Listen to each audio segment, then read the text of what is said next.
Everyone.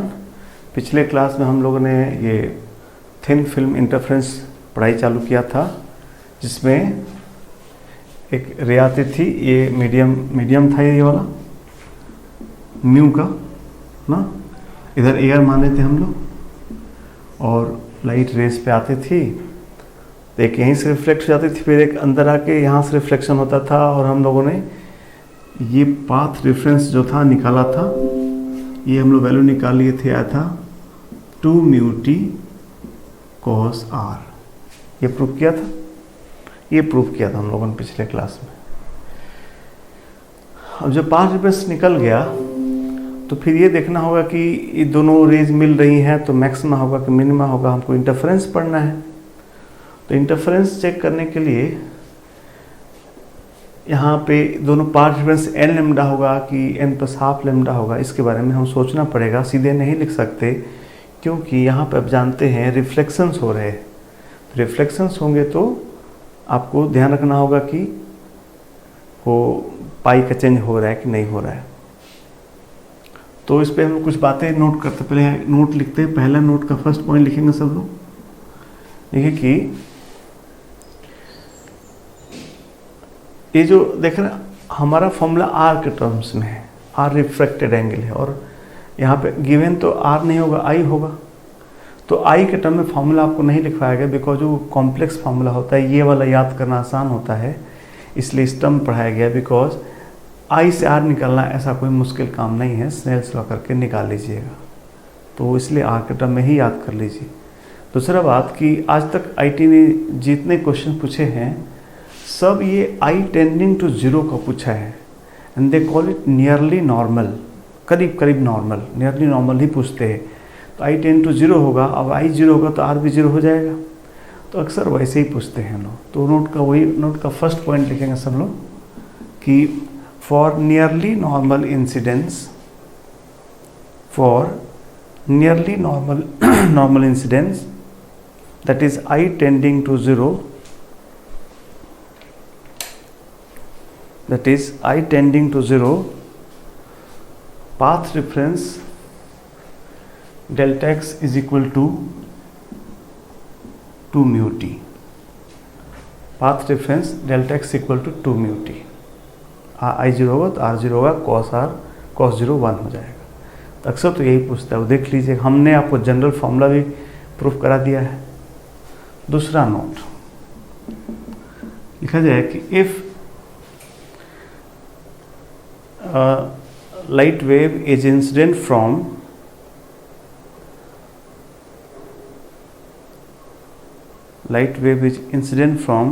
Rare medium to denser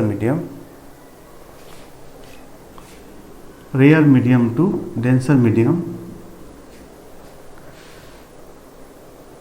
the reflected wave undergoes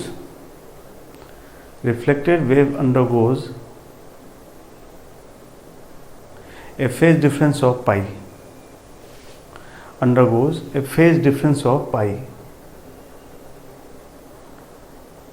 whereas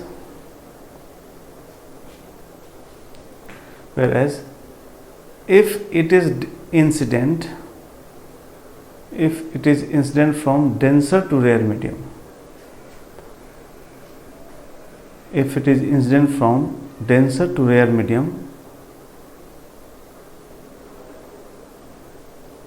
there is no phase change due to reflection,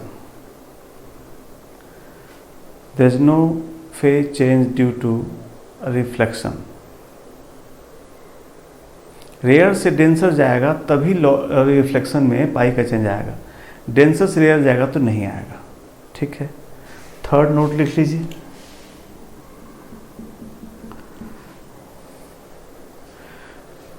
no phase change occurs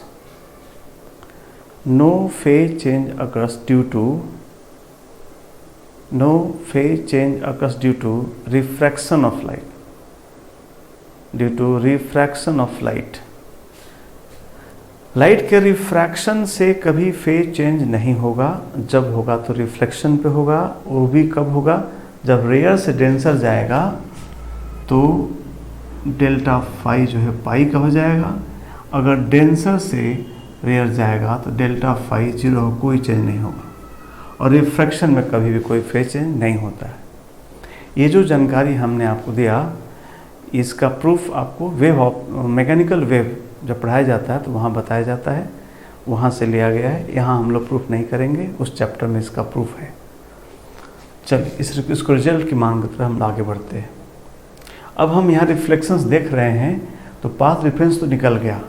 अब हम उसको maximum minimum निकालने के लिए देखेंगे कि सीधे नहीं delta x n lambda n plus half lambda लिख देंगे, चेक करना होगा। हर क्वेश्चन में चेक करना होगा आपको। कैसे चेक करते हैं देखिए।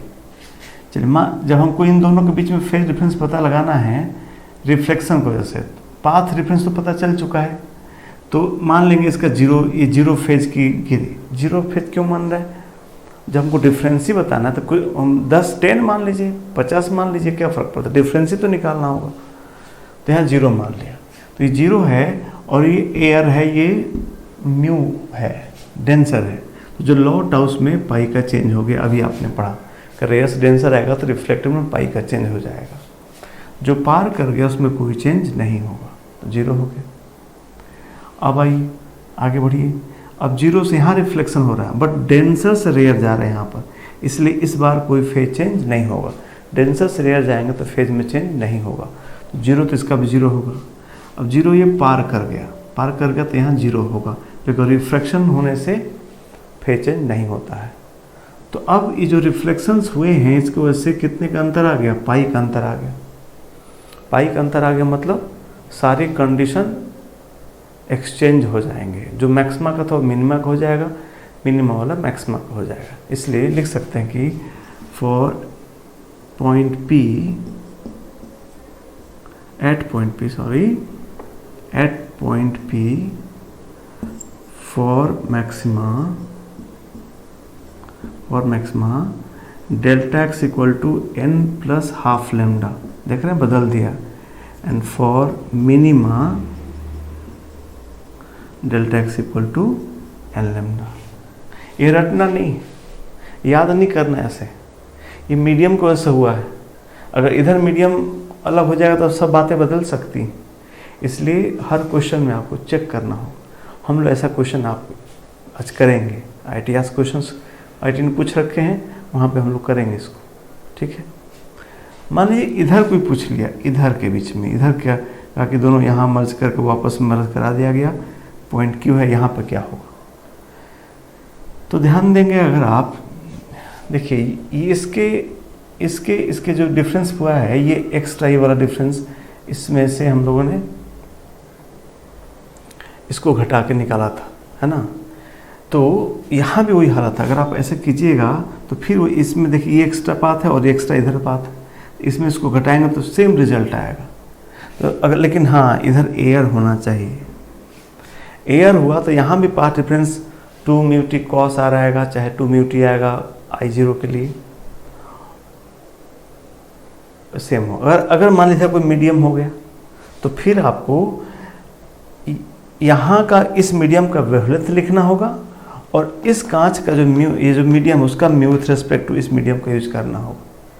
जो म्यू लिखेंगे बिकॉज इंटरफेरेंस यहाँ हो रहा है, तो जहाँ इंटरफेरेंस हो रहा है वहीं का लेमडा लिखना होगा, ध्यान रखना है। और आपको बताया गया कि अगर वैक्यूम में लेमडा नॉट है तो किसी medium lambda naught by mu होता है, तो यहाँ का लेमडा यूज होना चाहिए। और अगर इसका रिफ्रैक्टिव इंडेक्स यूज हो रहा है तो इसके रिस्पेक्ट में होना चाहिए, इसका mu with respect to this होना चाहिए। जैसे हो रहा है ना mu with respect to 1, mu by 1 mu ले रहे हैं, वैसे इसी मीडियम का लेमडा और इस मीडियम के रेस्पेक्ट में सारे म्यू लेना चाहिए, है ना। और फेज वैसे जीरो जैसे सिखाया कि जीरो है तो यहाँ जीरो हो जाएगा, जीरो पाई करके आपको डिफरेंस निकाल लेना पड़ेगा। इस चीज़ को हम आपको करके दिखाने जा रहे हैं, सिर्फ हमारे कहने से नहीं होगा, इस पर क्वेश्चंस करते हैं। चलिए 2 क्वेश्चन करते हैं। क्वेश्चन नंबर 1 लिखिए पहले, देखिए वाइट लाइट और ऐसे लिखा है 4 से 700 nanometer. This white light this is incident normally on a thin film on a thin film of thickness half micrometer, and refractive index 1.5, ठीक है। अब लिखिएगा which wavelengths are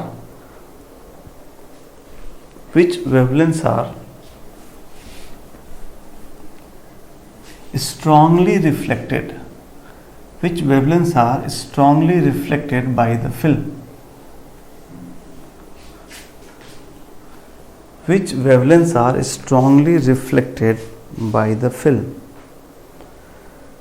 मैं इसको करता हूँ फिर आप आगे से करेंगे। तो ये फिल्म हो गया और ये म्यू 1.5 है, थिकनेस हाफ माइक्रोमीटर है, ऐसे लाइट गिर रही है, नियरली I10 को 0 लेना है। और रिफ्लेक्टेड, अब ये जो लफ्ज है उसको सुनिए, कहा कि strongly reflected by the film. आपको ये टॉपिक स्टार्ट करने से पहले मैंने बोला था कि इस टॉपिक में हम ये देखेंगे कि बारिश के दिनों में पानी पे वो ऑयल गिर जाता है तो एक बहुत कलरफुल दिखता है, कई कलर्स उसमें दिखते हैं। तो क्यों दिखते हैं या कौन से कलर दिखेंगे वो हम लोग इस टॉपिक में पढ़ेंगे, तो वो सामने है। यही बारिश के दिन में इतने थिकनेस का ऑयल का, इस ऑयल का म्यू एरिया है और थिकनेस हाफ माइक्रोमीटर का एक लेयर फैल गया है। तो वो रोशनी गिर रही सन की, मान लीजिए वाइट लाइट, तो हम लोग देखने से स्ट्रांगली रिफ्लेक्टेड, मतलब रिफ्लेक्शन वाला स्ट्रांग हो, मतलब उनका कंस्ट्रक्टिव इंटरफेरेंस बने, स्ट्रांग आई मैक्सिमम हो, क्योंकि हम लोग वही देख भी सकते हैं। जो जिसका इंटेंसिटी 0 होगा वो हमको कैसे दिखाई देगा, तो जो लौट रहा है उसका इंटेंसिटी मैक्सिमम होगा तभी देख पाएंगे। तुमको वो निकालना कौन कौन से वेवलेंथ का कंस्ट्रक्टिव इंटरफेरेंस होगा, ठीक है। चलिए तो हम आपके लिए सॉल्व करते हैं कि जैसे इसके हिसाब से हो जाना चाहिए क्या, 2 म्यू टी इक्वल कितना, n+½ लेमडा होना चाहिए। 2 म्यू टी समझ है ना बात सब लोग। रिफ्लेक्टेड है, एयर से गिरा, कांच में आया, मतलब ऑयल में आया, रेयर से डेंसर हुआ, पाई का चेंज हुआ, इसलिए मैक्सिमा का कंडीशन n+½ लेमडा होगा, मिनिमा का n लेमडा होगा, है ना। तो यहाँ से हमको निकालना है, लेमडा निकालना है। तो लेमडा की वैल्यू कितनी हो जाएगी, 2 × mu is 1.5 and T is ½ micrometer, ध्यान दें ये माइक्रोमीटर आएगा इधर, upon n+½ that is lambda is, हम एक कटा ले तो कितना हो जाएगा, ये 2 से 2 कैंसिल हो गया, ये 2 पर चलेगा तो 3/2n+1 माइक्रोमीटर। सही बात है, इतना माइक्रोमीटर हमारा, ये माइक्रोमीटर का हो गया। अब ऐसा n पुट करना है कि लेमडा हमारा 4000 to 7000 में आ जाए, वैल्यू रेंज में आ जाए नैनोमीटर में। तो पता नहीं कौन, अब n की वैल्यू पुट करते जाना और लेमडा निकालते जाना है, तो इतना कौन अभी एक एक चेक करना पड़ेगा। इसलिए बुद्धिमान बच्चे क्या करते हैं, पहले एक रेंज जैसे 400 यहाँ रख दिया और एक n का अंदाज़ा ले लिया, फिर उससे वो n की वैल्यू कम पुट करते जाएंगे, लेमडा 400 से बढ़ के मिलते चले जाएगा। यही स्ट्रेटजी अपनाना चाहिए तो जल्दी सॉल्व होगा। नहीं तो आप वैल्यू पुट कर सकते हैं, टाइम ज़्यादा लग जाता है। तो एक अंदाज़ा लिया जाए कि अगर 400 ये नैनोमीटर है, इधर माइक्रोमीटर है, तो नैनो बदलना ये 10⁻⁹ है, तो 0.4 लिख सकते हैं यहाँ पर हम लोग, -6 हो जाएगा। 0.4 × 3/2n+1 implies 2n+1 is 3/0.4। तो ये अंदाज़ा लिया जाए 2n+1 कितना हो जाएगा, ये 30 हो जाएगा, तो कितना हो जाएगा ये हो जाएगा 30/4 मतलब 15/2, नहीं 15/2 मतलब कितना, 7.5 के आसपास, नहीं 12। तो यहाँ से n की वैल्यू कितनी आ जाएगी देख रहे हो, n क्या आ जाएगी, इधर आ जाएगा 6.5 बाई 2 यानी 3.25 करीब। तो एक अंदाज़ा हो गया कि 3 से थोड़ा ज़्यादा लेंगे तो अपना काम हो जाएगा। 3 से ज़्यादा नहीं, 3 से कम लेंगे तब ना बढ़ेगा। 3 से कम लेना है, 3.25 से कम लेना है, तो और ये n इंटीजर ही होना चाहिए। तो एक अंदाज़ा मिल गया। यहाँ एक ये वाला, ये जो हमने किया जस्ट एक कैलकुलेशन, एक अंदाज़ा लेने के लिए। अब मुझे अंदाज़ा लगे कहाँ पुट करना है, तो अब हम n इक्वल टू स्टार्ट करते हैं 3 पुट करना। इसे कम पुट करना है तभी लेमडा 450 ज़्यादा आएगा। n इक्वल 3 पुट करेंगे तो हमारा लेमडा कितना आ जाएगा, तो लेमडा हो जाएगा 3 अपान ये n3 कितना हो जाएगा बाई 7। ये माइक्रोमीटर है तो 10 पावर 3 कर लिया जाए, नैनो हो जाएगा, नहीं नैनोमीटर हो जाएगा। तो ये हो जाएगा 3000 अपन 7 दैट इज 28 4 और 4 2 और कितना बचेगा 7 28 20 बचा, 14 60 बचा, 8 समथिंग आएगा ना, समथिंग नैनोमीटर यहाँ आ जाएगा। तो एक सही 400 के ऊपर हो गया। अगला lambda equal to n equal 2 put किया जाए, सॉल्व कर लेना अपना। n इक्वल 2 बताओ कितना हो जाएगा, लेमडा इक्वल 2, तो अपना हो जाएगा 2 पुट करेंगे तो 3000 अपान 2 + 1 मतलब 5। ये कितना हो जाएगा 6 नैनोमीटर। तो n इक्वल टू यहाँ 1 पुट करेंगे तो क्या होगा अगला, तो लेमडा अपना हो जाएगा 3000 अपान 1 मतलब हो गया 3, that is this is 1000 nanometer. तो ये तो नहीं हुआ, ये तो बाहर चले गया, इसके बियॉन्ड चले गया ना 7000 के। तो ये रेंज में यही दो अपना आंसर हुआ, ये कुछ 4 to 8 पॉइंट समथिंग के और ये 600 नैनोमीटर। ये दो ऐसे रेंज हुए वेवलेंथ के जो स्ट्रांगली रिफ्लेक्ट होंगे, यानी यही कलर हमको दिखेंगे वहाँ पर रिफ्लेक्शन के बाद। ठीक है, तो 2 कलर दिखेंगे। चलिए नेक्स्ट क्वेश्चन लिखते हैं हम लोग।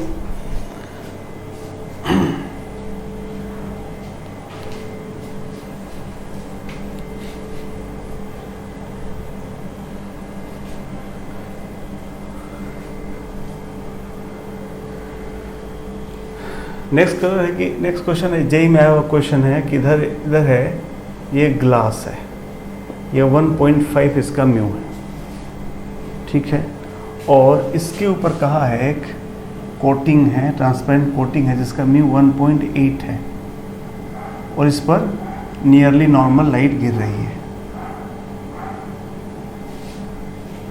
ठीक, कितने का, तो 648 नैनोमीटर का लाइट नियरली नॉर्मल गिर रहा है। ठीक है, तो लिखे क्वेश्चन कि लिखे find the minimum thickness of, इसको वो कोटिंग वर्ड लिखा हुआ है उस पर पेपर में, कोट कोई एक कलर का कोट को है। Find the minimum thickness of the coating such that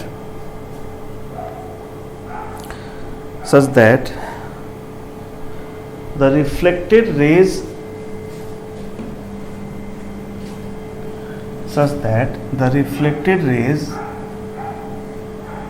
interfere constructively. Reflected rays interfere constructively. अब ये अपने से आप लोग कीजिए, पॉज कीजिए यहाँ पर और सॉल्व कीजिए। एक क्वेश्चन खुद से करें, बिकॉज एक करके दिखाया, दूसरा आप करिए खुद से, पॉज करके करिए।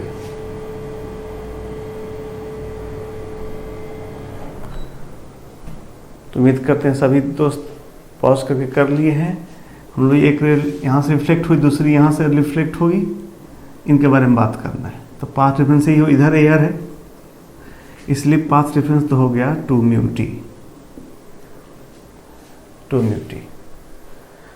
अब कौन सा म्यू लेंगे, 1.8 लेंगे कि 1.5 लेंगे कि 1.8 विथ रिस्पेक्ट टू 1.5 लेंगे या 1.5 विथ रिस्पेक्ट टू 1.8 लेंगे, क्या लेंगे? तो जिन लोगों ने अभी सब इसीलिए प्रूफ कराया गया, अदरवाइज हम लोग प्रूफ नहीं कराते हैं कंपटीशन। जो बोर्ड्स में नहीं उनको प्रूफ, ये बोर्ड्स में नहीं है ना, तो प्रूफ आपके बोर्ड्स में नहीं आएगा। तो हमने फिर भी कराया बिकॉज ऐसे यहाँ फंस जाता मामला। अब देखिए क्या कन्फ्यूजन, एक लाइट एस से आई, एस चल इधर एयर है, तो क्या 1.5 का कभी यूज हुआ भी? वो तो रोल में ही नहीं है। सो लाइट यहाँ से आती है चली जाती है, 1.8 ही वहाँ यूज होगा। इसलिए समझदार जो लोग समझो उनको समझा कि सीधा बात है सर, 1.5 इंटू टी होगा सर, उससे क्या मतलब, 1.5 से क्या मतलब? अब 1.5 से क्या मतलब है? तो मतलब है कि यहाँ पर हम n लैम्डा लिखें कि n प्लस हाफ लैम्डा लिखें, इसके लिए मतलब है वहाँ पर, इसलिए 1.5 दिए। बिकॉज अगर ये 1.8 से कम है तो अलग बात होगा, ये 2 दे दे तो अलग ही बात हो जाएगा। इसलिए आपको फेज चेंज पे ध्यान देना होगा। दिया जाए मान लीजिए 0 का है तो ये भी 0 होगा सर। अब यहाँ से जो ये तो चेंज होगा उसमें तो पाई का चेंज आ चुका, पहला में तो पाई का चेंज आ चुका है। अब ये जो 0 आया है, अब इधर ये है 1.8, ये 1.5, तो यहाँ डेंसस रेयर में हुआ है। तो डेंसस रेयर में फेज में चेंज नहीं होते, यहाँ 0 होगा, यहाँ 0 होगा, यानी पाई का चेंज होगा। पाई का चेंज होगा तो पाथ रेफरेंस मैक्सिमा के लिए n प्लस हाफ लैम्डा लिखना होगा। बालक यहीं पर ये 1.5 की जगह 2 होता तो कहानी बदल जाती। ये 2 होता तो 1.8 से 2 में आते थे, रेयर से डेंसर हो जाता, यहाँ भी पाई का चेंज हो जाता, फिर ये पाई हो जाता और पाई में फिर डिफरेंस 0 हो जाता। तो मैक्सिमा के लिए n लैम्डा लिखते, मिनिमा के लिए n प्लस हाफ लैम्डा लिखते। बट इस क्वेश्चन इसीलिए 1.5 दिया, और कोई यूज नहीं है इसका। इसलिए हम लिखने वाले हैं ये 2 into 1.5 T equal to n plus half lambda 648 nanometer. और टी का उन्होंने कहा मिनिमम बताइए, टी मिनिमम 0 पुट कर सकते, टी मिनिमम को n मिनिमम 0 पुट कर सकते हैं। इसलिए अपना टी हो गया यहाँ से 648, 0 पुट कर दिए अपन 2 इंटू 1.8 नैनोमीटर। अभी जो रिजल्ट आ जाए आप निकाल लेंगे। तो ये यूज हुआ, इसका रखने का मतलब ये हुआ, म्यू यहाँ देने का मतलब ये हुआ। ठीक है, म्यू चेंज करेगा तो अलग करेंगे। सो अब हम लोग इसको टॉपिक को फिनिश करते हैं। इस पे आपको असाइनमेंट सॉल्व करने हैं, सॉल्व कीजिएगा तो और क्लैरिटी आपको आएगी। हम लोग आगे बढ़ते हैं वे ऑप्टिक्स में। वे ऑप्टिक्स में छोटे छोटे 2 टॉपिक और बच गए। एक वो हम लोग पढ़ने जा रहे हैं, वो एडवांस में, तो आईटी एडवांस में नहीं है लेकिन मेंस में है और बोर्ड में भी है, स्कूल एग्ज़ाम में भी है, वो हम लोग देखने जा रहे हैं।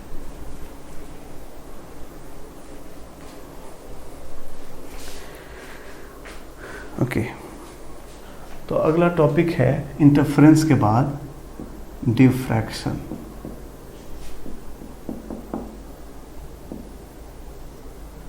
डिफ्रैक्शन, लाइट एज वेव का डिफ्रैक्ट, किसी भी वेव, हर वेव, जैसे हर वेव का इंटरफेरेंस संभव है, साउंड का भी इंटरफेरेंस होता ही है, पढ़ा होगा आपने, लाइट का हम लोग पढ़े ही है। वैसे डिफ्रैक्शन हर वेव का होता है, साउंड का भी और लाइट का। मतलब मेरा कहना है कि ट्रांसवर्स वेव का भी और लॉन्गिट्यूडनल वेव का भी डिफ्रैक्शन होता है। होता क्या है, जैसे कि मान लीजिए ऐसा लाइट वेव्स आ रही हैं, ठीक है ऐसा, और सामने कहीं पर एक ऐसा कोई एक ऑब्स्ट्रक्शन मिल गया, रुकावट कोई ऐसा मिल गया आपको, तो होता क्या है कि जो लाइट ऐसे आती हैं तो ये तो सीधे पार कर जाती हैं, और जो कॉर्नर पर लाइट होती है वो आगे भी जाती है और टर्न भी होती है, ऐसे कई दिशाओं में डिफ्रैक्ट हो जाती है, टर्न हो जाता है। कॉर्नर से वेव का घूम जाना, इस घूमने को ही, जो नहीं टकराया तो सीधे चले गया, बट कोई ऑब्स्ट्रक्शन से टकराते हैं, किसी रुकावट से जब टकराते हैं तो रुकावट के कॉर्नर से वेव का घूम जाना को ही क्या बोलते हैं, डिफ्रैक्शन। और ये प्रैक्टिकली ऑब्जर्वेबल फिनोमेना है। ये लाइट में तो कम, लेकिन साउंड में और ज़्यादा प्रोमिनेंट होता है घरों में। आप देखे होंगे, आप अपने घर में बैठे होते हैं तो मान लीजिए आप जिस रूम में बैठे हैं वो मम्मी किचन में काम कर रही हैं, वहाँ से रूम का आपका अलग अलग कई गैलरी से गुजरता है, तो मम्मी आवाज़ दिया कि आओ खाना खा लो। मम्मी वहाँ लाइट जलाएंगी तो शायद आपके रूम तक उजाला नहीं पहुँचेगा, बट आवाज़ देखते हैं बोलने से रूम तक आ जाता है। कोई बाहर से बोलता है तो रूम में आवाज़ आ जाता है, वो रिफ्लेक्शन की वजह से नहीं है, डिफ्रैक्शन की वजह से। क्योंकि अगर रिफ्लेक्शन होता तो ऐसे मान लीजिए 2 राइट टर्न अगर एक गैलरी से घूम जाए तो फिर लाइट साउंड उधर रुक जाता, रिफ्लेक्ट हो वहीं ख़त्म हो जाता। बट हर टर्न पर से साउंड घूम जाता है, और ज़्यादा साउंड में इफेक्ट ज़्यादा इसलिए दिखता है कि घर के जो दरवाजे हैं वो मीटर में है, 2 मीटर, 2.5 मीटर, 1 मीटर चौड़ाई, ऐसा है ना। और लाइट का जो साउंड का जो वेवलेंथ वो मीटर रेंज का ही होता है। लाइट का साउंड का जो वेवलेंथ है वो मीटर का रेंज का होता है। तो देख रहे हैं लेमडा जो है वो अपर्चर जिसमें से पास होने से कंपेयर होने लगा। तो जब याद होगा जब हम लोग पढ़े थे कि लाइट कोई वेव तब होगा जब उसका वेवलेंथ उसके ऑब्स्ट्रक्शन से कंपेरेबल होना चालू हो जाए। इसलिए साउंड वहाँ पर ज़्यादा प्रोमिनेंटली डिफ्रैक्ट करता है घरों में, दरवाज़ों से, खिड़कियों से। तब लाइट भी ऐसा तब होगी जब क्या हो, जिसमें से लाइट जा रही है उसका साइज उसके वेवलेंथ से मैच करे तो ज़्यादा प्रोमिनेंट होगा। इसलिए जो दूर वाले ने किनारों से ऐसा घूम जाती है, तो किनारों से घूम जाने को ही क्या बोलते हैं, डिफ्रैक्शन। लिखा जाए कि bending of waves, bending of waves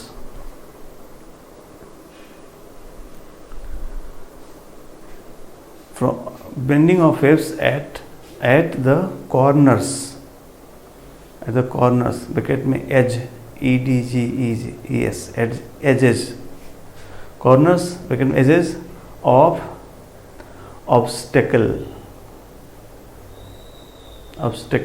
रुकावट is known as diffraction, is known as diffraction। रुकावट के कोनों से लाइट का वेव का घूम जाना को हम लोग डिफ्रैक्शन कहते हैं। ठीक है, अब इसकी एसी के बारे में छोटा छोटा कुछ 1-2 बातें हैं, ज़्यादा इसमें ये डेप्थ में नहीं पढ़ाई हम लोग के क्लासेस में। तो इसमें होगा क्या, जैसे ये लाइट यहाँ से टर्न किया, कहीं से भी कोई किनारा आपने टर्न किया, तो जब कई ऐसे टर्न करेगा देख रहे फैलते जा रहा है, ऐसे डाइवर्ज करते चले जा रहा है। तो डाइवर्ज करेंगे तो इंटेंसिटी क्या होगा, कोई भी वेव ऐसा फैलती जाए तो एनर्जी पॉइंट एरिया उसका घटते जाएगा तो इंटेंसिटी घटते चली जाएगी। तो जो ये अगर पास में होंगे तो इंटेंसिटी ज़्यादा होगा, दूर जाने इंटेंसिटी कम होगा, है ना। मैंने पास से देखेंगे तो अलग इफेक्ट आएगा, दूर देखेंगे तो अलग इफेक्ट आएगा। तो इसी ऑब्जर्वेशन के हिसाब से जो डिफ्रैक्शन होता है वो 2 भाग में बांटा जाता है। एक होता है 2 टाइप्स, डिफ्रैक्शन को 2 टाइप्स पढ़ना है। पहला पढ़ना है फ्रेस्नेल टाइप, साइंटिस्ट का नाम है फ्रेस्नेल टाइप। इसमें क्या होता है, व्हेन लिखा जाए, व्हेन सोर्स एंड स्क्रीन, जहां से लाइट आ रहा है और जहां उसको देखा जा रहा है intensity, when source and screen are close, source and screen are close to obstacle, source and screen are close to obstacle, तो उसको क्या बोलते हैं, फ्रेस्नेल टाइप। और दूसरा होता है फ्रॉनहोफर टाइप। फ्रॉनहोफर भी साइंटिस्ट का नाम है, फ्रॉनहोफर टाइप। इसमें क्या लिखा जाए, when source and screen, screen मतलब बालक जहां पे हम इस लाइट को गिरने से ऑब्जर्व करेंगे, जैसे डबल स्लिट में करते थे ना स्क्रीन डाल के, वैसे ही when source and screen are at large distance, source and screen are at large distance from obstacle. Source and screen are at large distance from obstacle. ठीक है, ये दो टाइप होता है। हम लोग को दोनों टाइप नहीं पढ़ना है, हम लोग को सिर्फ एक टाइप पढ़ना है। हम लोग को हमारे सिलेबस मेंशन है, सीधे हमारे सिलेबस में डिफ्रैक्शन की जगह यही लिखा रहता है, क्या? Single slit Fraunhofer type diffraction. बस यही हम लोग को पढ़ना है। डिफ्रैक्शन के नाम पे हम लोग को सिर्फ यही टॉपिक है, single slit Fraunhofer type diffraction. Single slit मतलब अलग, ये जो डबल स्लिट बनाते थे ना, तो आज हम सिंगल स्लिट बनाए, एक स्लिट बनाए हैं। तो सिंगल स्लिट बनाए तो ये मत कहना कि सर आप इतना चौड़ा स्लिट क्यों बना, स्लिट फिर स्लिट कैसे रह गया? स्लिट कैसे रह? स्लिट तो आप कहते थे कि क्या होना चाहिए, एकदम हेयर कट होना चाहिए, बहुत पतला होना चाहिए, उसका जो साइज है वो वेवलेंथ से थोड़ा बड़ा होना चाहिए। इतना बड़ा क्यों बनाया है? इसलिए बनाया है कि आपको दिखे, आप देख पाएँ। ये है वही चीज़, उसको इनलार्ज करके बनाया है। ये वही डबल स्लिट का एक गैप है बालक, बस वह चौड़ा बनाया गया है। चलो, तो फ्रॉनहोफर टाइप मतलब जो लाइट है वो कहाँ से आए? इन्फिनिट से आए, है ना, इन्फिनिट से आए। तो ये अपना काम हो, जो डायग्राम हम बना रहे हैं इसके हिसाब से ये फ्रॉनहोफर का कंडीशन पूरा होता है नहीं? क्यों? क्योंकि वो चाहते, वो उनके हिसाब से क्या होना चाहिए, जो सोर्स हो इन्फिनिट पे होना चाहिए। तो देखो, ये अगर ऐसे मानेंगे लाइट तो इन्फिनिट से आता हो जाएगा, और स्क्रीन भी इन्फिनिट पे होना चाहिए। अब इनके स्क्रीन इन्फिनिट पे होगा तो देखेंगे कैसे हम लोग? तो उसके लिए उपाय करेंगे। उपाय ये होता है कि अभी हम लोग डबल स्लिट में भी पढ़े थे, और पहले भी एक बार जो ऑप्टिकल पाथ पढ़ाए तो दिखाए थे आपको, अगर लेंस से दो रे पास कर रही हैं तो दोनों का ऑप्टिकली पाथ सेम होता है, और लेंस उनके ऑप्टिकल पाथ या फेज डिफरेंस या पाथ डिफरेंस में कोई चेंज नहीं डालता। तो यही काम कर सकते हैं। जो रे इन्फिनिट में जा रही थी उनको पकड़ के लेंस से पास करा के एक जगह मिला देंगे, तो उनके पाथ डिफरेंस फेज डिफरेंस में हम कोई चेंज नहीं करेंगे, अपना काम हो जाएगा। ओके, तो क्या करने वाले हम लोग, यहाँ एक स्क्रीन रखा जाए। ये स्क्रीन हुआ, जो यहाँ एक हम लोग कॉन्वेक्स लेंस रख देंगे ताकि कॉन्वेक्स लेंस का सब यहीं पड़ जाए। तो सिंस ये इन्फिनिट से आने वाली है, इसलिए हम लोग ये ठीक यहाँ पर f दूरी पर फोकल लेंथ, यहाँ से फोकल लेंथ पे ही स्क्रीन लगाएंगे ताकि वो जाकर फोकस पे सारी रेज एक जगह, वेव्स एक जगह मिल जाए, और हम वहाँ इंटरफेरेंस चेक, दोनों सबका इंटरफेरेंस चेक करें। इंटरफेरेंस वर्ड यूज कर रहे हैं हम जानबूझ। डिफ्रैक्शन घूमना है और फिर मिल जाना तो इंटरफेरेंस ही होता है ना। अब ये क्या चीज़ है, देखो बालक, ये इस तरह से जो वेव आई हैं तो ये इनका वेव फ्रंट ऐसा ऐसा बनेगा, एक ये भी वेव फ्रंट हो गया, फ्लैट वेव फ्रंट बनेगा इन्फिनिट से आने वाली रे का। हाइगेंस प्रिंसिपल के हिसाब से इस वेव फ्रंट का हर एक पॉइंट आगे के लिए क्या है, सोर्स, आगे के लिए सोर्स है। आप इसमें जितना पॉइंट लेना है ले सकते हैं। चलिए मान लें मैं ये स्लिट है, ये स्लिट का विड्थ बी लिए हैं, वहाँ डी लिए थे, यहाँ बी लिए हैं, इसीलिए बी ले ताकि आपको याद आए कि वो डी क्या था, दो स्लिट का बीच का सेपरेशन था, और ये एक ही स्लिट का चौड़ाई है, विड्थ ऑफ स्लिट है, स्लिट विड्थ, वहाँ स्लिट सेपरेशन था। अब हम कई जगह इस स्क्रीन पर कई जगह देखना चाहते हैं इंटेंसिटी, तो हमने क्या किया, इस पूरे स्लिट को दो भाग में बांटा या कई भाग में बांटा, तो आगे अभी हम लोग दो भाग बांटते फिर कई भाग में बांट करते हैं, और यहाँ से थीटा एंगल पे चलने वाली बहुत हर दिशा में जाएगी।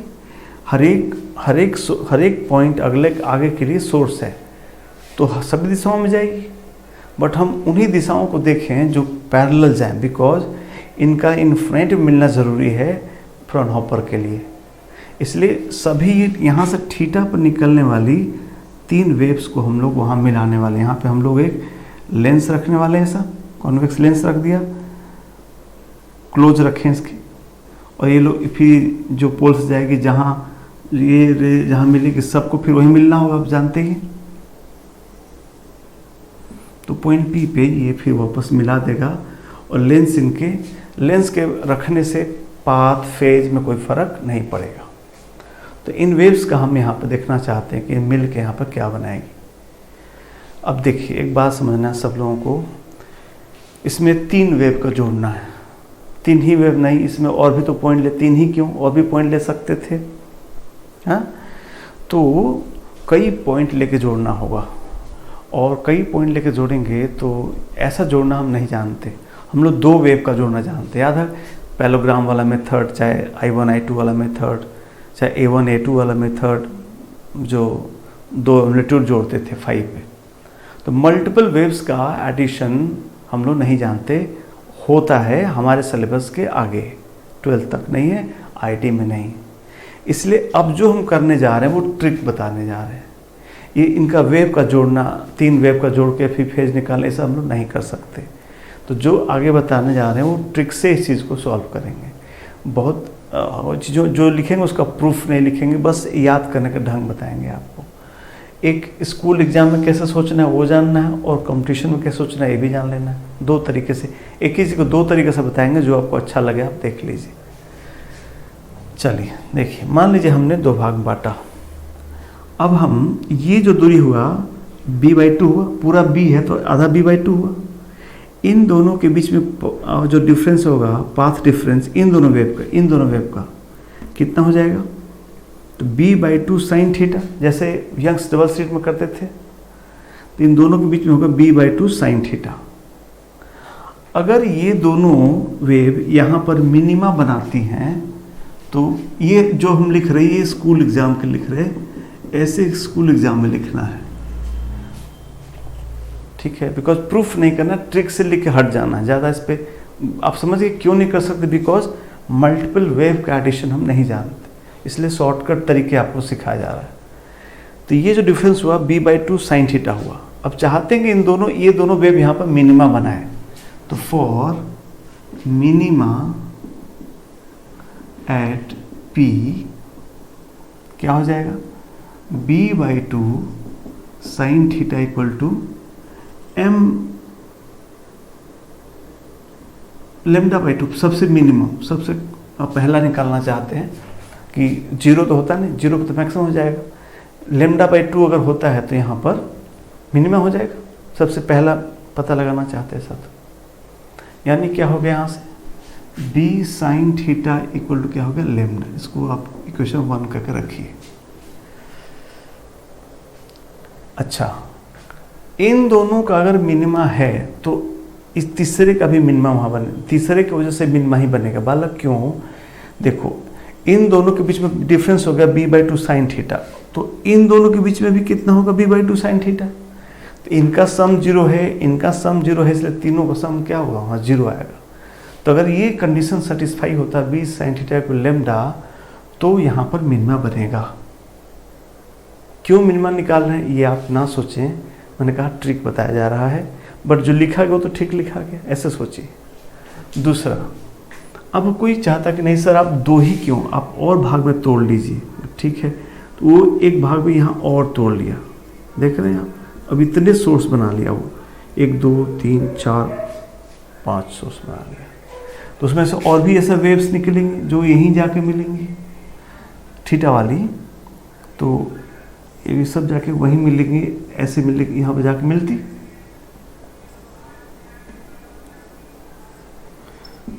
जबकि वहां पे क्या बन रहा है, मिनिमा। तो अब क्या होता, ये होता b/4। देखो 1 भाग 2 भाग 3 भाग 4 भाग में बांट, तो जो b था वो भी 1 हो जाएगा b/4। तो इन दोनों के बीच में डिफरेंस कितना हो जाएगा, b/4 साइन थीटा। तो वहीं पर अगर मिनिमा बनना है तो ये भी तो सही होना चाहिए, b/4 sign theta equal to λ/2। नहीं, ये भी तो होना चाहिए। भाई इन दोनों का जब वहाँ मिनिमम बनना है तो सबका वहाँ मिनिमम बनना चाहिए, और छोटा कर ले तो उसका मिनिमम बनना चाहिए। तो इसके हिसाब से क्या आ गया, b sin theta equal to 2 lambda. हमारे बात ऐसे ही और छोटा करते चले जाएंगे तो ऐसे मिलते चले जाएगा, वहीं उसी थीटा पर वही लैम्डा बाई 2 लिख रहे हैं हम लोग, बिकॉज एक ही जगह है तो वही लैम्डा बाई 2 बराबर वही थीटा, तो वही पार्ट डिफरेंस हमेशा लिखना है वही। बट यहाँ अगर हम इसको और स्लिट को काटते चले जाएं तो ऐसा कंडीशन मिलते जाएगा, 1 लैम्डा 2 लैम्डा 3 लैम्डा मिलते चले जाएगा। इसलिए स्कूल में लिखना है कि इसके जनरल कंडीशन बना देना है। सो इसको रिजल्ट को जनरलाइज कर सकते हैं। General condition for minima will be b sin theta equal to m lambda where m is plus minus 1 plus minus 2 plus minus 3 and so on। Zero नहीं, बिकॉज जीरो तो मैक्सिमा का, ये position होगा maxima का, यहाँ तो maxima बनेगा सबका, बता सारे ऐसे इक्वल पार्ट डिफरेंस पे आ जाएंगे, सबका मैक्सिमम बन जाएगा। तो इतना बात स्कूल में बस यही लिखना, b sin यानी साइन थीटा हो गया आपका, sine theta equal to m lambda by b, या theta is sine verse this is the angular position of minimas. m is +1 2, चाहे ऊपर भी होगा और नीचे भी होगा। सो स्कूल एग्जाम में इतने मिनिमा के बारे में ये चीज़ लिखना है, मैक्सिमा के बारे में बात नहीं होगा, बहुत मुश्किल है। हम लोग बात कर रहे हैं, बात अभी और कर रहे हैं, बट स्कूल एग्जाम में ऐसे लिखना है कि मिनिमा कंडीशन ऐसा हो गया और बीच में मैक्सिमम बनेगा यहाँ पर। इसी एक तो ये ट्रिक है करने का। दूसरा हम कर रहे हैं उसको देखिए। तो अब जो हम करने जा रहे हैं इसको स्कूल एग्जाम में यूज नहीं करेंगे, कंपटीशन में ऐसा सोचेंगे जैसे कर ये इसी रिजल्ट सेम रिजल्ट को हम दूसरे ढंग से कह सकते हैं। जब इन सभी वेव्स को ऐड किया गया, इंटेंसिटी निकाली गई, तो इंटेंसिटी का रिलेशन आया I equal to I not sine square beta upon beta square, where beta is pi B sine theta upon lambda. कहाँ से रिजल्ट आया, जो कहा ना वो ऐड करेंगे, मल्टीपल सोर्सेस का ऐड करेंगे। आई नॉट जो लाइट आ रही इंटेंसिटी आई नॉट के आ रही है, तो कहीं थीटा पर कितना इंटेंसिटी होगा ऐसे निकालें। ये जो मल्टीपल वेव जोड़ के रिजल्ट ऐसे आएगा। ये रिजल्ट का प्रूफ हमारे सिलेबस में नहीं, ये रिजल्ट आपको याद करना है। आप 12th लेवल के किसी बुक में ऐसा नहीं देखेंगे इसका प्रूफ, और ना कभी जेई ने पूछा है। जेई ने तो कभी इंटेंसिटी के बारे में भी नहीं पूछा है। जब पूछा ये मैक्सिमम मिनिमम कुछ पूछा है, वो हम अभी करने आ रहे हैं। तो जो पूछता है उससे थोड़ा ज़्यादा ही पढ़ाई आपका चल रहा है, ध्यान रहे, और ज़्यादा नहीं कर सकते हम लोग इसको। तो किसी जगह पर अगर इंटेंसिटी निकालना है, आने वाली लाइट आई नॉट की है, आई नॉट लाइट इंटेंसिटी इधर से आ रही है, तो कहता कि आई नॉट आया तो कहाँ पे कितना होगा, तो जनरली थीटा पर निकालना है। तो अब थीटा पुट बी, आप स्लिट का विड्थ पता है, वेवलेंथ पता है, पाई नोन है, थीटा पुट करेंगे तो बीटा आएगा। फिर यहाँ बीटा स्क्वायर, यहाँ बीटा पुट करेंगे तो आई निकलेगा। आप देख रहे हैं क्यों आईटी ने इंटेंसिटी के बारे में नहीं पूछा, समझ आ रहा है? वही एंगल का यहाँ स्क्वायर, वही साइन के एंगल फंक्शन में, so it's a complex function and उसका कैलकुलेशन आसान नहीं होगा। सो इसलिए इंटेंसिटी जेई जनरली नहीं पूछता है, कोई क्वेश्चन ऐसा नहीं पूछा। हाँ, उसके थ्योरेटिकल एस्पेक्ट पूछता है, तो वो हम लोग बातें करने जा रहे हैं। अब देखिए इसके हिसाब से फॉर मिनिमा आप क्या बोलोगे? मिनिमा होने के लिए आई जीरो होना चाहिए, मिनिमा पर इंटेंसिटी जीरो होना चाहिए। तो जीरो होने के लिए क्या होना चाहिए? ये बीटा जीरो के अलावा कुछ भी होना चाहिए, पाई 2 पाई 3 पाई स्क्वायर है, जीरो हो जाएगा। सो क्या होना चाहिए? सो जो बीटा होना चाहिए वो होना चाहिए m पाई लिख रहे हैं सर हम जानबूझ के, बिकॉज जीरो नहीं लिख, sine zero by zero undefined हो जाएगा ना, m जीरो नहीं लेना है, m पाई, तो पाई 2 पाई 3 पाई सभी पर ये इंटेंसिटी जीरो आएगा। और बीटा का वैल्यू यहाँ से अगर हम पुट करते हैं कितना आ जाएगा, बीटा की जगह हो जाएगा pi B sine theta upon lambda equal to M pi implies B sine theta equal to M lambda. देख रहे हैं आप, ये रिजल्ट वहाँ भी था और यहाँ भी हमने प्रूफ कर दिया ऐसे। यही रिजल्ट वहाँ पर स्कूल एग्जाम के लिए अलग अलग तोड़ तोड़ के प्रूफ हुआ था।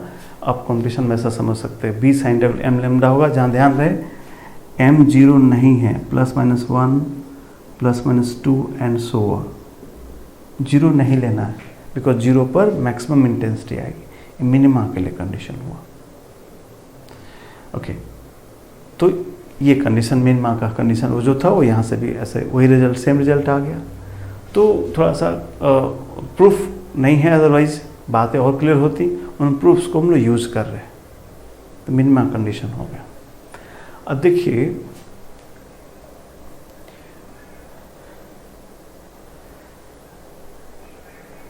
इसको अगर हम लोग थीटा को कम करें, थीटा को धीरे धीरे बहुत क्लोज करें, थीटा क्लोज करें, थीटा टेंस टू 0 करना चालू करें, तो इंटेंसिटी कैसे करेंगे?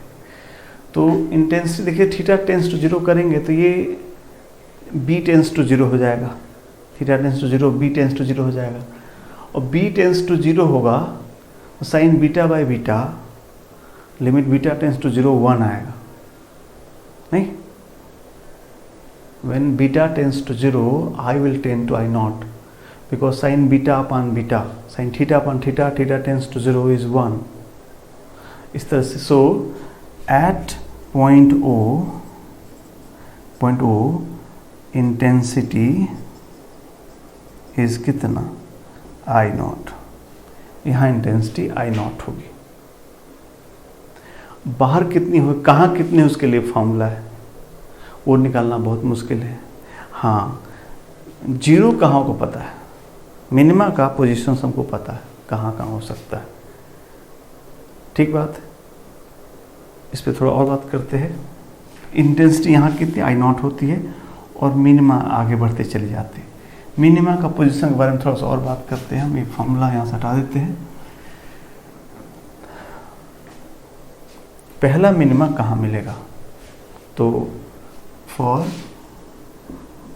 first upper minima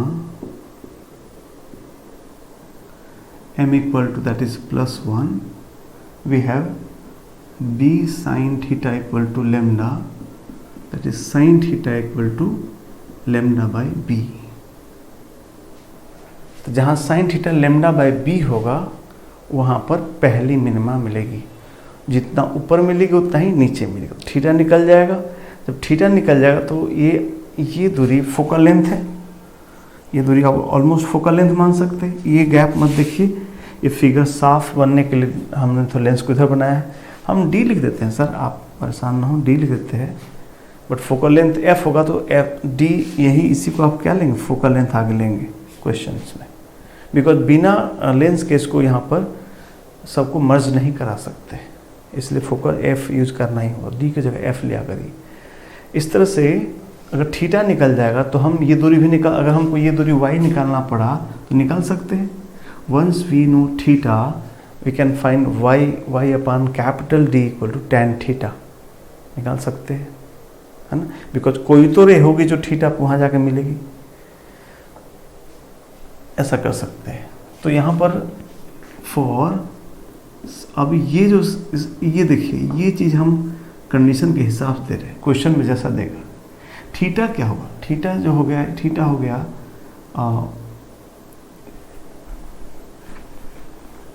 for small theta. अगर थीटा स्मॉल नहीं है तो फिर तो जो है वो कर लीजिए, स्मॉल इफ ये हुआ तब हम साइन थीटा को tan थीटा लिख सकते हैं, या सीधे इसको थीटा ही लिख सकते हैं लेमडा बाई बी ना, और tan थीटा को y बाई एफ लिख सकते हैं, y बाई एफ लिख सकते हैं। अभी के लिए d लिख रहे हैं आपके लिए, ये लेमडा बाई बी हो जाएगा तो ये y हो जाएगा, y1 लिखा जाए हो जाएगा d लेमडा बाई बी, ये दूरी आ जाएगा d lambda by B. But ये तभी सही है जब थीटा क्या हो, स्मॉल 30 डिग्री हो गया तो tan 30 निकाल लीजिएगा, छोड़िएगा मत उसको, है ना। तो एक ऊपर मिनिमा मिलेगा, एक नीचे मिनिमा उधर मिलेगा, और यहाँ इंटेंसिटी मैक्सिमम होगी। इसको पैटर्न जो ये लाइट का जो पैटर्न होगा इंटेंसिटी का, जो यहाँ पर अगर मैं बनाऊँ ऐसा, ये पॉइंट O है तो यहाँ इंटेंसिटी I0 और यहाँ जीरो हुआ, कुछ ऐसा होगा। ये यहाँ से इंटेंसिटी घटते घटते यहाँ 0 होगी, इधर भी 0 होगी यहाँ। अब अगली बार अगला मिनिमा कहीं और मिलेगा और इंटेंसिटी इसके वो घटती चली जाती है हर बार। अगले बार इंटेंसिटी जो होगी और कम हो जाएगी और कम हो जाएगी आगे जाने से। ये यंग्स डबल स्लिट जैसा नहीं होता। देख रहे हैं उसमें कॉस स्क्वायर ऐसा, यहाँ पर क्या है कि डिस्टेंस के हिसाब से वहाँ तक 4n0 कॉस स्क्वायर 5/8, बस वो हर बार 4n होता है। यहाँ क्या है साइंस को बीटा अपान बीटा, ये थीटा के साथ बदल रहा होगा, तो हर बार इंटेंसिटी घटती चली जाती है। जैसे अगर ये इसकी इंटेंसिटी I0 है तो इसकी इंटेंसिटी करीब करीब I0 अपान 20-22 के आसपास आता है। तो ये इंटेंसिटी बार घटती चली जाती है। ये हम लोग रिजल्ट से निकाल सकते हैं, ऐसा कुछ याद किया हुआ है, ऐसा कुछ रिजल्ट ये आप भी याद कर सकते हैं। अब ये दूरी हम लोग निकाले हैं कितना, d(λ/b), ये वाला, इधर भी d(λ/b) हुआ। यहाँ पर इस टॉपिक में इसको स्पेशल नाम दिया गया है, उसको बोलते हैं विड्थ ऑफ सेंट्रल मैक्सिमा। तो कितना हो जाएगा बालक, तो 2θ जो यहाँ से गया है, एक थीटा इधर भी एक थीटा इधर भी है,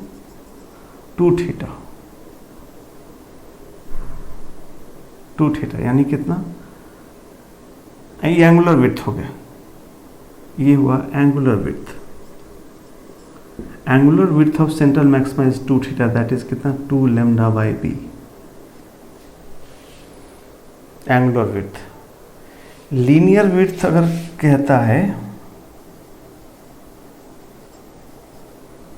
लीनियर विड्थ तो थीटा स्मॉल देगा आपको, और नहीं देगा तो आप निकाल लीजिएगा।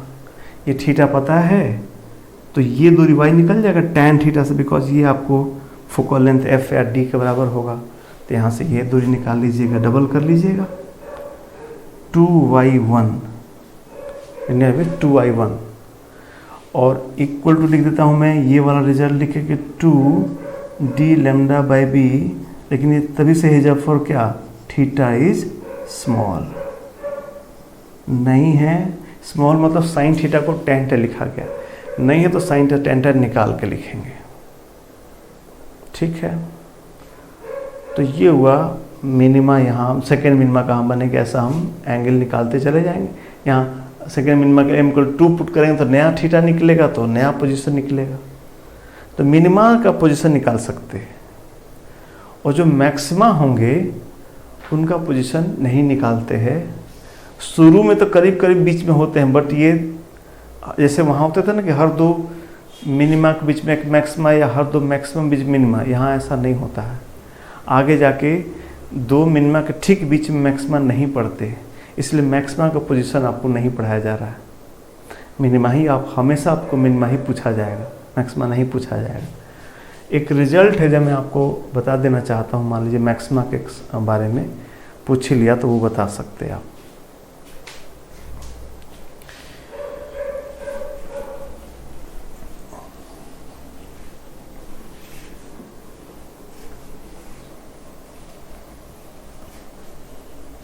कोई पूछ ही लिया, मान रिजल्ट आ ही गया कि कहाँ मैक्सिमा के लिए क्या कंडीशन होगा। तो पहला बात तो हमने बता दिया कि मैक्सिमा ठीक दो मिनिमा के बीच में नहीं पड़ता, ध्यान रखना, सिमेट्रिक नहीं होता। हर बार मैक्सिमा की इंटेंसिटी घटती चली जाएगी, जीरो हो जाएगी ऊपर जाके, और ठीक बीच में नहीं होता, थोड़ा सा ऊपर नीचे होता है ना। तो इसलिए मैक्सिमा का पोजीशन आपको कभी नहीं पूछा जाएगा, मिनिमा को पूछा जाएगा। मिनिमा के लिए साइन थीटा निकालना, थीटा से y/d करके tan θ निकाल के y बताना है, बस ये बात खत्म हो गई। सेंट्रल विड्थ का चौड़ाई का एंगुलर विड्थ ये है, लीनियर विड्थ अगर स्मॉल दिया तो कर सकते, नहीं तो हम फिर साइन से tan से निकाल के सॉल्व करेंगे। ये तरीका आपका सेट हो गया। न्यूमेरिकल इतने आना है जो आपके सामने लिखा है, बट एक कंडीशन भी याद रखेंगे, maxima since I equal to क्या होता था, I not sine square beta upon beta square, ये फॉर्मूला था। तो अगर हम चाहते हैं कि आई की मैक्सिमा हो तो हम बीटा का वैल्यू निकाल सकते हैं यहाँ से। तो for maxima D I by D beta should be 0, maximum में लगा रहे हैं हम लोग, तो उसको डिफ्रेंशिएट किया तो कितना हो जाएगा, आई नॉट बीटा स्क्वायर और साइन स्क्वायर बीटा का 2 sign beta into cos beta, है ना, माइनस कितना, माइनस ये बीटा ऊपर चला जाएगा, माइनस बीटा स्क्वायर का हो 2 beta into sine square beta upon beta power 4।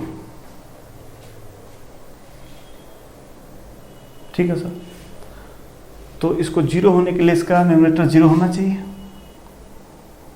तो क्या 0 होना चाहिए, beta square 2 sign beta cos beta minus 2 beta sine square beta 0 होना चाहिए।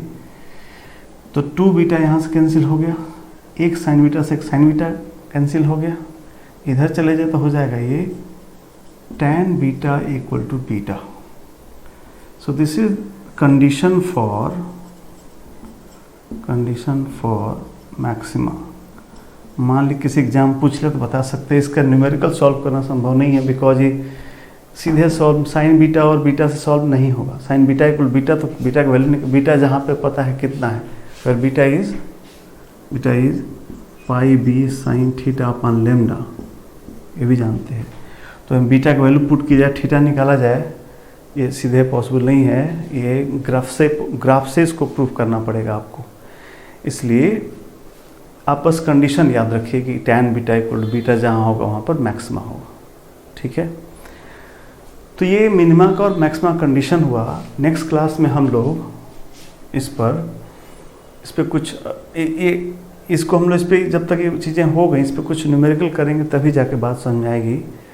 तो मेनली न्यूमेरिकल मैंने कहा किससे आएगा, इस वाले से, मिनिमा पोजीशन निकालने से। तो इस पर कुछ क्वेश्चंस किया जाए हम लोग, है ना। यहाँ हम लोग कुछ क्वेश्चन और करते हैं डिफ्रैक्शन का।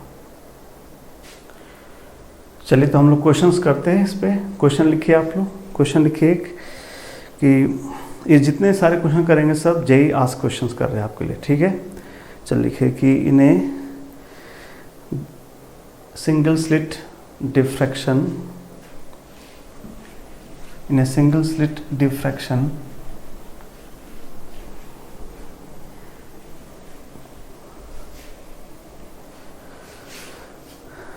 हम ना वो आपको डायरेक्ट वो लिख देते हैं डेटा ताकि जल्दी जल्दी हो जाए। डिफ्रैक्शन फोकल लेंथ, क्वेश्चन 1 कर रहे हैं हम लोग। Focal length is 1/2 metre. ठीक है, लेमडा दिया है 5.89 10⁻⁻7 मीटर लेमडा दिया है। और लिखा है कि width of central maxima, width of central maxima is 2 mm. तो find slit width, find slit width।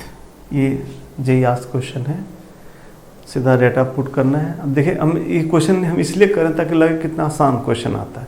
बातें बहुत बड़ी बड़ी थी, अब बड़ी बातें इसलिए छोटी बातें पूछते, बिकॉज उतना डिटेल में ना हमारे सिलेबस में है ना वो एग्जामिनेशन जा सकता है, इसलिए बहुत सिंपल क्वेश्चन आते हैं।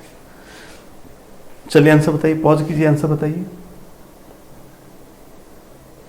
चलिए उम्मीद करते हैं सबने पॉज करके करा। और स्लिट विड्थ हम लोग पढ़े अभी 2 लेमटी D lambda by B is कितना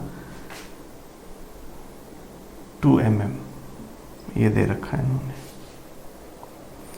तो वैल्यू बताया जाए 2d की जगह फोकल लेंथ लिख देंगे। अभी बात हुआ आपसे, मीटर है, ध्यान रखिएगा। लेमडा यहाँ रख रहे हैं, b जो है बताना है, लेमडा है मीटर, ये डी मीटर में पुट किए हैं, ये भी हमने मीटर में कर दिया। तो लेमडा यहाँ मीटर में आ रहा है, इसको बाद में बदल लेंगे। नहीं लेमडा तो दिव्य है ना, लेमडा का वैल्यू पुट किया जाए तो 5.89 इंटू 10⁻⁷ सब मीटर में हो गया। तो इसको भी मीटर में कर लेंगे हम लोग, और यहाँ से बी आ गया। बस इतना सिंपल क्वेश्चन आया। बी इक्वल टू हो गया सर कितना 5.89 10⁻⁴/2।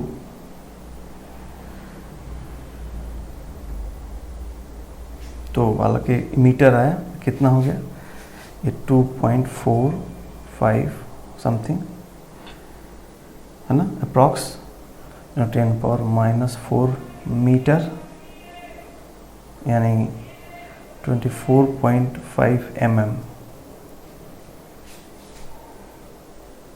ठीक है, ओके। नेक्स्ट क्वेश्चन लिखो, लिखे कि एंगुलर विड्थ, नेक्स्ट क्वेश्चन सब हाइटी में आएगा question, angular width of central maxima, angular width of central maxima is 60 degree. ये 2018 में आया हुआ क्वेश्चन है, 2018 में क्वेश्चन पूछा, angular width of central maxima is 60 degree, slit width 1 micrometer,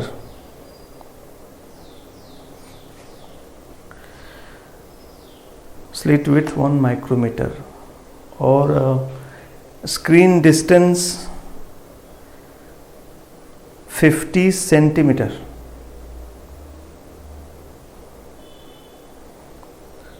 screen distance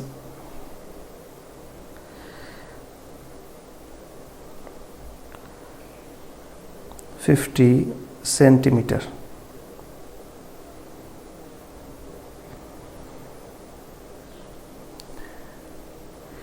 अब देखिए क्या पूछा, इतना लिख ले, फिर पूछा कि इससे पहले हम क्या कि एक स्लिटेड था वाला, एक स्लिट था इतना, और स्क्रीन था, क्या क्या दिया आपको, ये दूरी दे दिया आपको 50 सेंटीमीटर ऐसा दिया, और कुछ कहा सेंट्रल मैक्स बना, उसका सब वैल्यू दे दिया।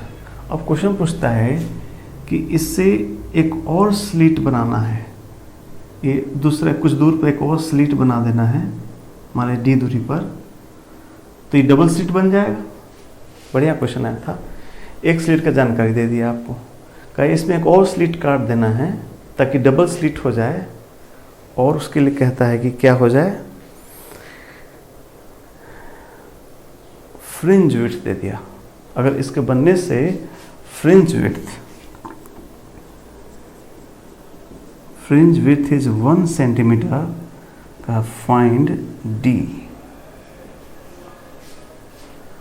क्वेश्चन समझिए, क्या क्या क्या दिया, कहा कि angular width of central maxima 60 degree, slit width 1 micrometre, ये 1 माइक्रोमीटर, और कहा कि एक और स्लिट काट के इसको यंग्स डबल स्लिट एक्स में बदलना है, सच दैट क्या हो जाए, फ्रिंज विड्थ 1 सेंटीमीटर का आ जाए। तो बताना कि दोनों स्लिट के बीच का दूरी कितना रखना पड़ेगा। सोचिए, अपने से दिमाग लगाइए, सॉल्व कीजिए सब लोग। तो मैं करता हूँ सॉल्व, आपके लिए कीजिए, पॉज करके सॉल्व कीजिए।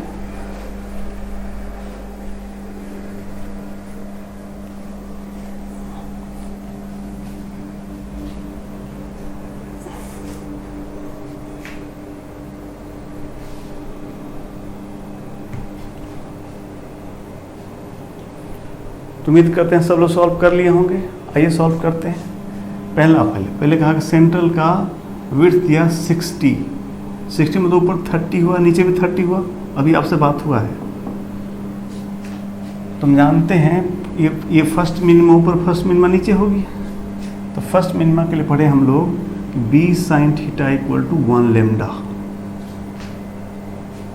तो b की वैल्यू दी गई है 1 माइक्रोमीटर, स्लिट विड्थ आपको दिया गया 1 micrometre, 10⁻⁻6 into sine 30 degree is lambda. यहाँ से हमको लेमडा आ गया, माने जो लाइट यूज हो रहा है उसका वेवलेंथ आ गया कितना, 1/2 इंटू 10⁻⁻6 मीटर। ठीक है, अब डबल स्लिट बन गया और स्लिट विड्थ फ्रिंज विड्थ दे रखा है, कैपिटल डी दिया हुआ है, स्मॉल डी बताना तो कुछ दिक्कत ही नहीं। So D lambda by D is 1 centimetre. D की वैल्यू पुट किया जाए सेंटीमीटर में, तो सेंटीमीटर रन दिया तो ये हो जाएगा 50 सेंटीमीटर इंटू लेमडा अपना है 1/2 into 10⁻⁻6 upon D is equal to 10⁻⁻2 D lambda by D. So यहाँ से डी हम लोग का आ गया 25 इंटू 10⁻⁻6, यानी डी इज 25 माइक्रोमीटर। ये आंसर आ गया। ठीक है, एक क्वेश्चन और करेंगे। फाइंड, ये बढ़िया क्वेश्चन है, ये अक्सर लोग गलत कर लेते हैं। छोटा सा क्वेश्चन लिखिए, find the phase difference between the waves coming from phase difference between the waves coming from the two edges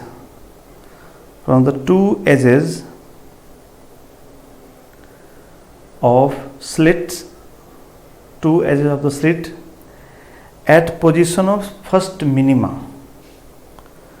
two edges of slit at position of first minima. ये क्वेश्चन बताइए इसका आंसर। ये अक्सर लोग गलत करते हैं। स्लिट के दोनों जैसे आने वाली वेव्स जहां मिलती हैं फर्स्ट मिनिमा की पोजीशन पे, तो उनके बीच का फेज डिफरेंस कितना होगा। पॉज कीजिए, सॉल्व कीजिए। ओके, चेक कीजिए तो आपने सही किया कि नहीं किया। ये हो गई और फर्स्ट मिनिमा यहाँ मिलती है, तो ऐसे बात हुआ, ऐसा कहा इनके बीच में बताना है। तो हम जानते हैं ये पूरा बी होता है अपना, तो कितना डिफरेंस हुआ सर, ये थीटा पे जो भी होगा, तो ये कहा इसका और इसका डिफरेंस बताना है। तो ये पाथ डिफरेंस कितना हो गया, बी साइन थीटा ना, ये अपना पाथ डिफरेंस है बी साइन थीटा। कहा नहीं फेज डिफरेंस बताओ, और मिनिमा के लेवल आप जानते हो बी साइन थीटा इक्वल होता है एम लेमडा, तो एम हो गया 1 किसके लिए, फर्स्ट मिनिमा के लिए, यानी जो यही है कितना लेमडा हुआ, बी साइन थीटा लेमडा हुआ, और जिसका पाथ डिफरेंस लेमडा हो उसका फेज डिफरेंस कितना होगा, फॉर्मूला है 2π लेमडा इंटू डेल्टा एक्स। ये पढ़ाया गया आपको, phase difference equal 2π lambda into path difference, that is कितना 2π। तो ऑप्शन में पाई भी दिया है, 2π भी दिया है, तो ये मिनिमा के नाम पे लोग गलत कर जाते हैं, बच के रहना है। ये इंटरफेरेंस नहीं डिफ्रैक्शन है, यहाँ थोड़ा फ़र्क ध्यान से करना है। वहाँ पे D sine table N lambda था मैक्सिमा के लिए, यहाँ पर B sine table M lambda है मिनिमा के लिए, थोड़ा अलग ध्यान रखेंगे। तो इस तरह के सिंपल क्वेश्चन आते हैं। मिनिमा का पोजीशन इंटेंसिटी पे हमने पढ़ा जरूर दिया, बट उस पर डायरेक्ट क्वेश्चन नहीं आता। इतना अगर जानते हैं आप तो डिफ्रैक्शन का सारा बात कर सकते हैं। ठीक है, अब इस पे तो क्वेश्चंस करेंगे तो और आपको कॉन्फिडेंस होगा, तो क्वेश्चंस पे आप कीजिए, प्रैक्टिस कीजिए। ये टॉपिक फिनिश होता है। नेक्स्ट टॉपिक अपने पास है पोलराइजेशन, छोटा सा टॉपिक है, तो नेक्स्ट क्लास में पोलराइजेशन पढ़ेंगे और चैप्टर से कुछ अच्छे क्वेश्चन करके वे ऑप्टिक्स चैप्टर को फिनिश करेंगे। ठीक है, थैंक यू।